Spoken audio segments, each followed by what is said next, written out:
বিয়ে করেছি 4টা, সাদিয়ার বাবা, মিমের বাবা, নুসরাতের বাবা, জনির বাবা, কেউ এত মজা দিতে পারে নাই। আসসালামু আলাইকুম রহমতুল্লাহ বারাকাত।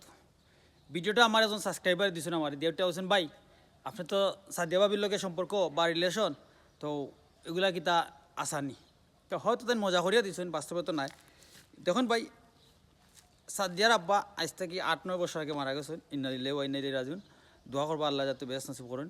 এখন কত হয়েছে এই যে ভিডিওটা, যাই হোক আপনি মজা করে দিয়েছেন, কিন্তু ভিডিওটা হয়েছে এআই দ্বারা নির্মিত বা এআই দিয়া এতটুকু মানে করা যায় আর কি, আপনি কল্পনা করতে পারতেন না বা আপনারা কল্পনা করতে পারতেন না। বিশেষ করে এআইয়ের মাধ্যমে আশা করা যার ফিউচারে মেয়েরা লাঞ্ছিত হইব বেশি। কারণ হচ্ছে আমি বুঝিয়ে দিই, এই দেখুন এটা কিন্তু সম্পূর্ণটা রোবট, মানুষের কোনো অস্তিত্ব নাই। কিন্তু আপনি অনেক ধরেন 1 লক্ষ ভিডিও মানুষের ভিডিওটা দেখছে, 1 লক্ষর মধ্যে 99,000 মানুষে এটা বিশ্বাস করছে। যারা এআই সম্পর্কে ধারণা আছে বা এআই সম্পর্কে দেখা গেছে যে আইডিয়া আছে, তারা অবশ্য বিশ্বাস করতো না বা তারা বুঝতে পারছে, যেমন আমি দেখে বুঝতে পারছি। কিন্তু আমার মতো হাজারো মানুষ আছে বুঝতে পারেন না। এখন প্রশ্ন হয়েছে, কোনো বিবাহিত মেয়ে অথবা অবিবাহিত মেয়ে যদি এই ভিডিওগুলা মাধ্যমে যদি কোনো হ্যারাসমেন্ট হয়, তখন দায়বদ্ধতা খেয়ে নিবে। মনে করেন যে আপনি একটা ফেম করছেন বা একটা ফরকিয়া করছেন, করিয়া আপনার একটা পিক দিচ্ছেন এজন ডে, বা আপনার ভিডিও এই টিকটক বানারা, ফেসবুক এই রিলস বানারা বা ইউটিউবে গিয়া শর্ট ভিডিও বানারা, দেখা গেছে বানানির পরে অন্তাকে একটা ক্লিপ নিল কি বা এটা স্ক্রিনশট নিছে নেয়া, এআই দ্বারা আপনার এখন এই পিকচার দিয়া অনেক কিছু করতে পারবো, অনেক কিছু করতে পারবো যা আপনার কল্পনা করতে পারতেন না।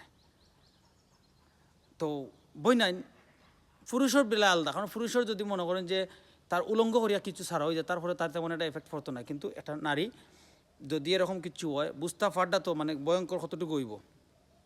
আজকে মনে করেন যে আপনার স্বামী বা আপনার বয়ফ্রেন্ড এআই সম্পর্কে ধারণা নাই বা এই বিষয় নিয়ে কোনো তার রিসার্চ করা নাই, হে যদি একটা হঠাৎ করে আপনার এরকম একটা তার ভিডিও দেখিলায়, তখন সাথে সাথে যদি স্বামী হয় সাথে সাথে আপনার ডিভোর্স দিতে বাধ্য, আর যদি ফেমিক হয় তাহলে তো সাথে সাথে ব্রেকআপ। এখন বোন দেখুন, আপনি কিতা করতা, ওটা করবা নাকি হটা করবা, কোন দিকে আপনার গইবা, বাদ দিবা নাকি এটা চালাইয়া দিবা? ইজ্জত খোয়ানির আগে, ইজ্জত হারানোর আগে ইজ্জতটা রক্ষা করা হয়েছে ইমানি দায়িত্ব। আর একটা নারীর কাছে তার সবচেয়ে বেশি ইম্পর্টেন্ট যেটা হয়েছে, এটা হচ্ছে তার ইজ্জত।